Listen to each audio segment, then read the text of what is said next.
Hai teman, kembali lagi bersama saya yang akan membacakan novel berjudul Terpaksa Menikahi Pak Ustadz. Saya ucapkan selamat datang bagi teman-teman yang baru bergabung, yang baru subscribe, saya ucapkan terima kasih. Dan pada teman-teman yang belum subscribe, yuk bantu Mimin dengan cara like, komen, dan subscribe supaya Mimin semakin semangat untuk update tiap harinya. Baiklah, langsung saja kita mulai. Bab 47. Sehabis mandi tadi, ia belum melepaskan handuk yang menggulung rambut basahnya. Ia masih betah nonton drakor secara maraton. Alika bahkan tidak sadar jika mobil Syafiq kini sudah menghuni garasi. Perempuan itu begitu fokus, bahkan bungkus camilan ada di mana-mana. Beruntung karena cemilan yang segunung waktu dibelikan oleh Syafiq masih ada. Syafiq mengucapkan salam, namun tidak ada sahutan. Ia melihat Alika begitu anteng di depan televisi. Syafiq bergegas untuk membersihkan tubuhnya. Setidaknya itu bisa membuatnya lebih rileks setelah seharian bekerja. Lelaki itu kembali sehabis mandi membawa sisir di tangannya. Sayang, panggil Syafiq, tapi Alika masih belum menoleh. Syafiq dengan jahil mengambil camilan yang ditaruh Alika di atas bantalan sofa yang ada di pangkuannya. Ia menggantinya dengan sandal buluh milik Alika sendiri. Belum melihat apa yang terjadi, tapi Syafiq sudah geli sendiri. Ia bahkan berusaha menahan tawanya agar tidak lolos. Entah kenapa Alika bisa sefokus itu. Syafiq meskipun sedang menggambar desain, tapi ia masih bisa mendengar suara-suara di sekitar dan bisa merespon saat orang memanggilnya. Emang pelakor gak ada adab. Alika mengumpat saat melihat adegan seorang wanita yang ternyata pelakor itu dengan tidak tahu malu melabrak istri sah dari selingkuhannya. Tangan perempuan itu meraba bantal sofa mencari camilannya. Hanya sandal yang ditemukan. Ia langsung melempar sembarang karena fokus masih dengan layar datar di depannya. Gagal. Kini Syafiq menggelitik telapak kaki Alika menggunakan sisir.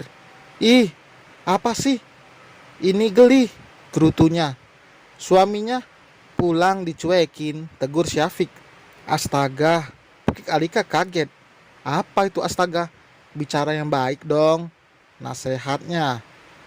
Maaf, aku refleks. Lagian, kenapa mas pulang gak bilang-bilang sih? Tanyanya. Ia meraih remote dan menjedah tayangan. Emang kamu beneran gak sadar mas pulang? Selidiknya. Alika menganggukkan kepalanya. Bukan saat ini saja. Dari dulu Alika memang seperti itu. Jika sudah fokus pada satu hal, ia seolah tidak memperdulikan sekitar. Setiap orang tentu beda-beda. Mungkin di luar sana ada juga yang seperti Alika. Sambil menemani istrinya menonton, Syafiq menyisir rambut Alika. Perlakuan yang begitu manis dari suami untuk istrinya. Suatu yang diharapkan akan tetap masah meskipun nanti memiliki anak dan sudah menua. Ikut sholat berjamaah di masjid yuk, ajak Syafiq. Jauh nggak? Tanyanya. Enggak, masjid yang waktu itu loh, tanya Syafiq. Tapi pulangnya beli seblak ya, boleh kan? Boleh, tapi kalau kamu mau beli lagi setelah 2 minggu atau 1 bulan, jelas Syafiq. Alika refleks membalikkan badannya. Apa? Mas nggak mungkin larang kalau itu baik. Seblak memang nggak berbahaya, tapi kalau keseringan pasti ada dampak negatifnya.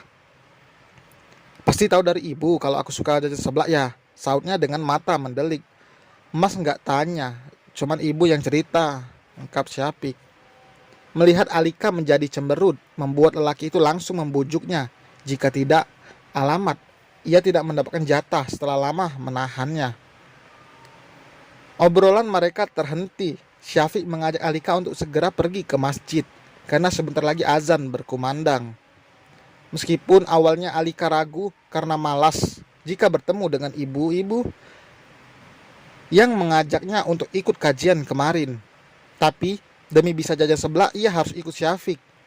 Karena jika ia meminta Syafiq membelinya, lelaki itu bisa saja pulang dengan tangan kosong. Alika bernafas lega karena tidak melihat ada ibu-ibu kemarin di jajaran para perempuan yang akan sholat. Hanya ada 2 baris di bagian perempuan dan 5 baris di bagian laki-laki.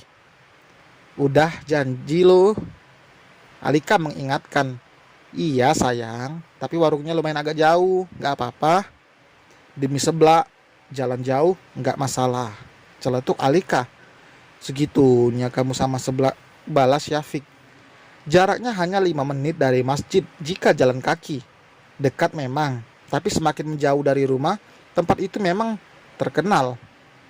Bahkan banyak orang yang mengantri, kebanyakan remaja seusia Alika. Disediakan tempat duduk, jadi mereka tidak perlu lelah berdiri. Bahkan yang ingin membeli harus mengambil nomor antrian. Alika semakin penasaran, seenak apa sebelah itu hingga pembelinya begitu banyak. Kayak bank aja pakai nomor antrian, gumam Alika. Sayang, buka dulu mukenanya, nanti kotor, tegur Syafiq. Ia membantu membuka mukena bagian atas yang dikenakan Alika lalu melipatnya. Beberapa orang memperhatikan mereka dan berbisik-bisik. Alika terlihat tidak peduli dengan itu. Seorang yang lewat menegur Syafiq membuat lelaki itu berjalan mendekat pada lelaki itu yang ternyata kepala desa. Mereka terlihat obrolan entah apa. Alika yang melihat tidak tertarik untuk mendengarkan. Kini Alika mulai risih saat lelaki muda seusianya menatap Alika dengan pandangan berbeda. Padahal ia datang bersama kekasihnya yang tengah berdiri membelakanginya menunggu antrian. Lelaki itu bahkan mengedipkan sebelah matanya dan menggigit bibir hitamnya membuat Alika sontak berdiri. Apa lo pakai kedap-kedip segala? Gue colok juga mata lo, marahnya sambil mengarahkan 2 jarinya pada lelaki itu. Kini mereka menjadi tontonan. Dih, pede banget lo. Mana mungkin cowok gue ngeliatin lo. Bukannya lelaki itu marah, tapi kekasihnya yang berambut pirang itu yang tidak terima. Kenapa lo jadi nyolot ke gue? Yang salah pacar lo tuh, balas Alika sengit dengan suara yang meninggi. Lo pasti godain dia duluan kan? Tudingnya. Ih, amit-amit. Dengar ya, rambut jagung. Cowok bulu kayak dia bukan selera gue. Syafiq segera menghampiri disusul kepala desa. Alika tidak memperdulikan Syafiq yang memintanya untuk tidak berteriak-teriak dan marah-marah. Alika sudah terlanjur kesal. Ia tidak bisa menahan emosinya. Sayang kenapa? Tanya Syafiq. Cowok buluk itu tuh genit banget mas. Alika mengadu dengan mengarahkan telunjuknya pada kekasih si rambut jagung. Kalian ini bisanya berbuat onar aja. Jangan macam-macam sama istrinya Pak Ustadz, hardik Pak Kades. Kekasih si rambut jagung itu malu sendiri karena perbuatannya. Ia tidak tahu jika Alika adalah istri dari anak kiai terpandang pemilik pondok pesantren di daerah mereka. Mereka bahkan langsung pergi karena malu. Sedangkan Alika kembali duduk sambil mendengus kesal. Syafiq akan memberikan nasihat pada istrinya itu nanti di rumah. Ia tentu tidak membenarkan kata-kata kasar Alika, meskipun perempuan itu memang sedang dalam keadaan emosi.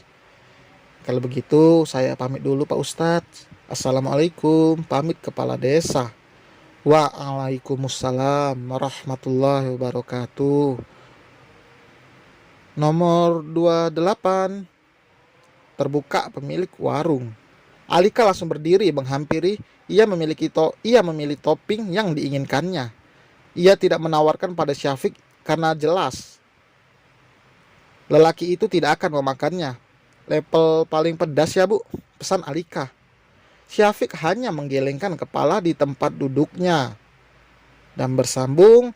Terima kasih telah nonton. Jangan lupa untuk subscribe di akhir video langsung ya teman-teman.